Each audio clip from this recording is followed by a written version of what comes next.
Due to a spur of the moment decision, I recently came into the possession of a few goldfish. Having nothing respectable to put them in, I quickly found a secondhand aquarium set on Facebook Marketplace. $30 later, and they had a home. Intrigued as to what I could find to include in the tank, I began doing some research online. There were, of course, the usual or perhaps the stereotypical items like fake plants, brightly colored gravel, and plastic novelty decorations like this old sunken ship, SpongeBob's pineapple, and whatever this is. I browsed through picture after picture until I noticed this one. It obviously stood out from the rest. There were no novelty ornaments or technicolored gravel. And the plants certainly weren't fake. In fact, I was mesmerized by its simplicity. I had no idea such a beautiful work of art was possible in a fish tank. Needless to say, this photo led me down a rabbit trail. Little did I know that I had stumbled upon a niche that, up until that point, I had no idea it even existed. What is aquascaping? What is hardscape? What is substrate?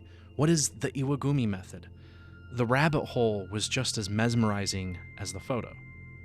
I needed help understanding it all, and thankfully, Tommy from the channel Green Aqua was willing to help me out.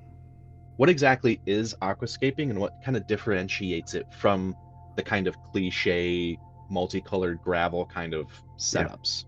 We build landscapes underwater.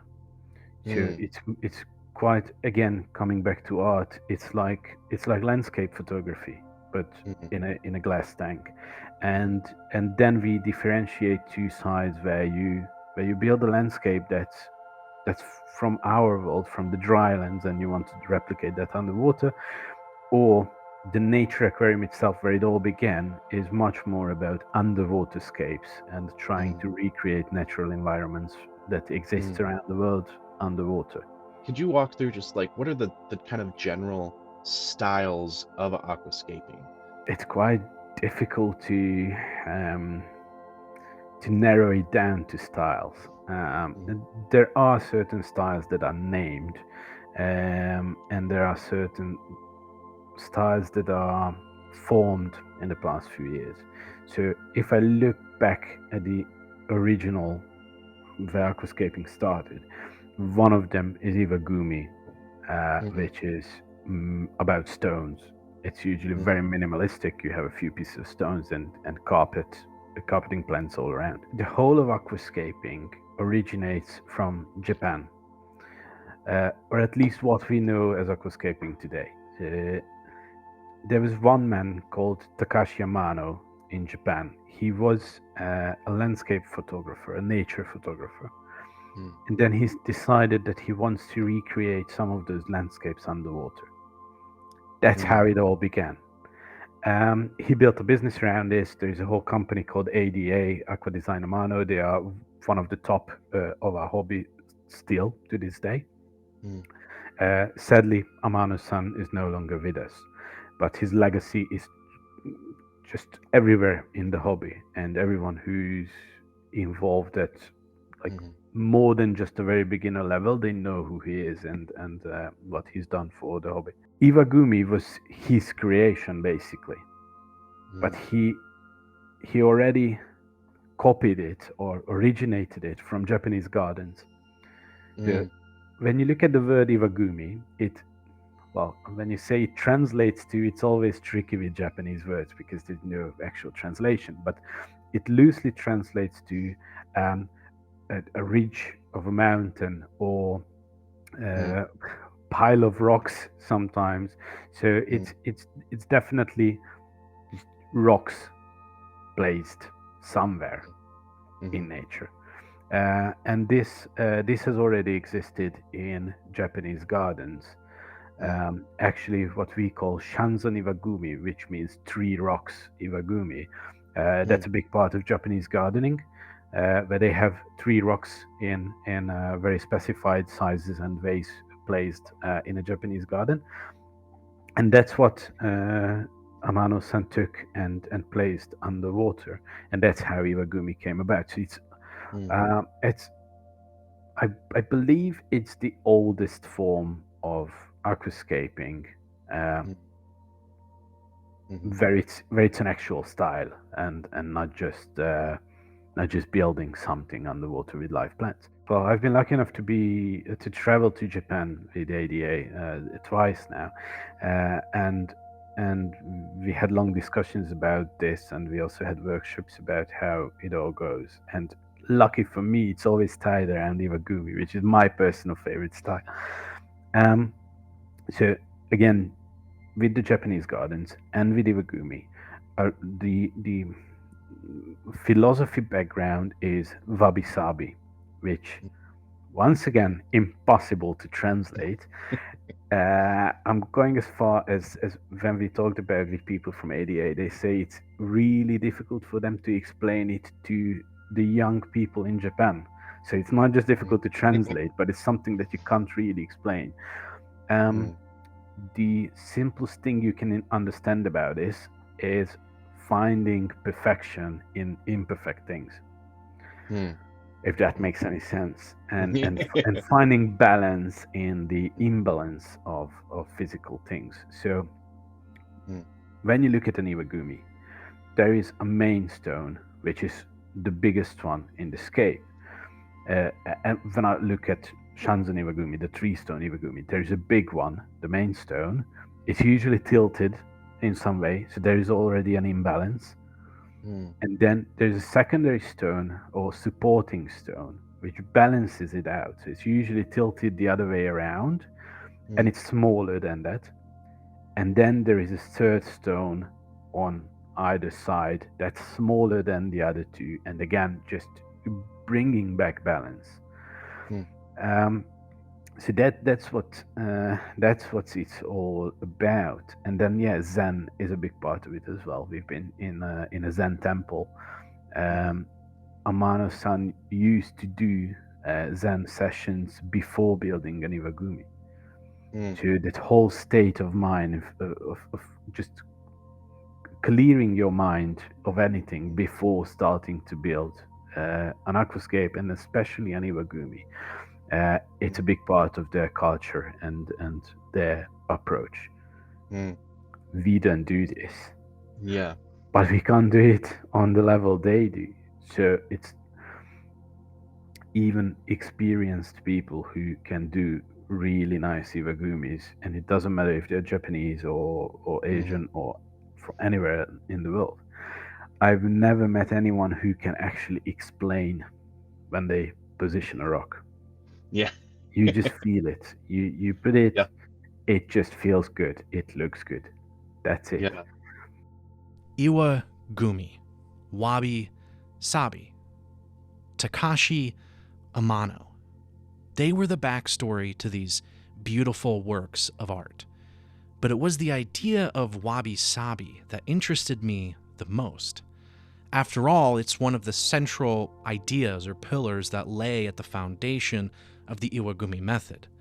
As I dug deeper into ideas surrounding wabi-sabi, I came across an article written by Sayaka published on the website Nakamoto Forestry, which gave a beautiful explanation and context for both wabi and sabi. Wabi, she writes, expresses the spiritual abundance of discovering simple beauty in having less and enjoying it. Wabi is the beauty that can be felt from natural imperfections and shortages rather than something artificially crafted. So, wabi, it would seem, is pointing to the beauty of imperfect things. After all, it's those imperfections that often make a thing unique. We may have an idea of what a perfect bell pepper looks like, for example, but there are hundreds of peppers that look nothing like our idea of what a perfect bell pepper might look like. Despite their imperfections, they're still a bell pepper in their own right. Wabi would also have us consider the beauty of an imperfect day. Even when the plans of our day have gone awry, we can still see the beauty in the way our day did end up unfolding, allowing us to accept that days are rarely, if ever, truly perfect. The Japanese art of kintsugi is a great example of this. Broken pieces of pottery are mended together using glue and gold. What was once broken or worthless is now made new again. The beauty of these cups and bowls lies not in the fact that they were broken, but in the fact that something beautiful was made out of their brokenness. Wabi reminds me of a verse found in the book of Revelation, chapter 21, verse 5. And he who was seated on the throne said, "Behold, I am making all things new." Wabi invites me to consider why there can be beauty in imperfect things in the first place. In the creation account of the book of Genesis, God creates the universe, the earth, and all that is in it. Then, on the last day of creation, in Genesis 1:31, God saw everything that he had made, and behold, it was very good. Despite sin and death entering into the world just 2 chapters later, God never retracts this statement. He doesn't say that the world is perfect, he says that it's good. Although Scripture is filled with dark forces and figures, the world we live in was called good by the one who made it. John, in the first chapter of his gospel, tells us that in the beginning was the Word, and the Word was with God, and the Word was God. He was in the beginning with God. All things were made through him, and without him was not anything made that was made. The reason we can find beauty in imperfect things is because the one who created them is perfect and is beauty. Wabi is a term that reminds me of that. It reminds me and invites me to consider how often I've neglected to see that beauty despite its presence all around me. Wabi encourages me to let go of my expectations of how I think my life should go or what I should do or shouldn't be doing. Finding beauty in the imperfect means letting go of my idea of what perfect should look like. As a Christian, seeing beauty in the imperfect means letting go of my idea about what perfect should be and letting God define what that is for me. Only then will I see beauty and find joy in that beauty, no matter what comes my way in life. Sabi, on the other hand, is a word that has a similar yet different meaning from wabi. Sayaki writes that sabi possesses a meaning of discovering the beauty in an appearance that has deteriorated or gotten old over time. We feel that an object has a life and history that is reflected in its unique patina. The thing is imperfect and reveals its character and inner life, unlike an artificial material. The sabi object is a reflection of our own continuity through change. In other words, sabi reflects on the way things change, deteriorate, or grow old over time, like the green patina that forms on the surface of certain metals. Sabi challenges us to see the beauty in change. It reminds me of the many images I've seen of the way in which time weathers all things. Sabi can be seen in the way furniture is worn out by repeated use, or the way stone steps are reshaped by the course of hundreds of years of being stepped on. Photos like these can be fascinating to see, yet they always seem to leave me with a bittersweet melancholy.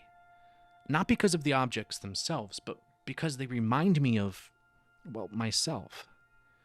They're a reminder that I'm subject to the same laws, that I too am being worn and weathered by time. It's a sweet thing because with age comes wisdom and experience, both of which become useful as we grow older. However, it's also a bitter thing. When I was young, I listened to punk rock bands like Blink-182 and Yellowcard for my daily supplement of teenage angst. Listening to those same bands today, however, doesn't spur the same emotions or feelings within me they once had. Sure, I'm filled with an overwhelming sense of nostalgia, but I'm also filled with a painful melancholy, a sadness that feels difficult to understand. Why is that? Because music not only reminds us of who we once were, but it also reminds us that we will never be that person we once were ever again. There was a point in time when I was an angsty 16-year-old Adam, listening to a Green Day CD while laying in my bed, thinking of asking out some girl I liked. Today, however, I couldn't be more dissimilar or disparate from the Adam I once was. Between the Adam I was and the Adam I am now stands a gap, an abyss, or a chasm so wide that it feels like an eternity is separating us. This is the bitterness of the bittersweetness of Sabi. It's the knowledge that time will never return us to who we were when we were younger, more full of life, and more passionate about what the future might bring. It's a realization of how short our span of time really is. The psalmist reminds us of this in Psalm 39. "Show me, Lord, my life's end and the number of my days. Let me know how fleeting my life is. You have made my days a mere handbreadth. The span of my years is as nothing before you. Everyone is but a breath, even those who seem secure." The challenge that Sabi presents us with isn't in overcoming our sorrow at our limited span of life. Rather, it's in recognizing the beauty of a life in spite of its brevity. It's the beauty of the way our lives change from beginning to end. Who I am today in my 30s is radically different from who I was as a teenager. It's also different from who I will be in my 50s. Taken as a whole, it's a beautiful thing. It's a life that is a lived story. Sabi encourages us not to view change as a terrifying thing, rather it encourages us to embrace it. I see now the beauty of Iwagumi. It's not just a garden in an aquarium. It's a reminder of the ever-changing landscapes of the earth we live in, a reminder of every oddly shaped rock and tree, a reminder that all things shift around us from one point in time to another, like the shifting of seaside cliffs. For thousands of years, the landscapes have changed, never repeating themselves. Yet, despite their transience and imperfections, they are beautiful. A work of art made from broken things. A reminder that care, patience, passion, and love bring life, if only for a moment, into an otherwise empty thing.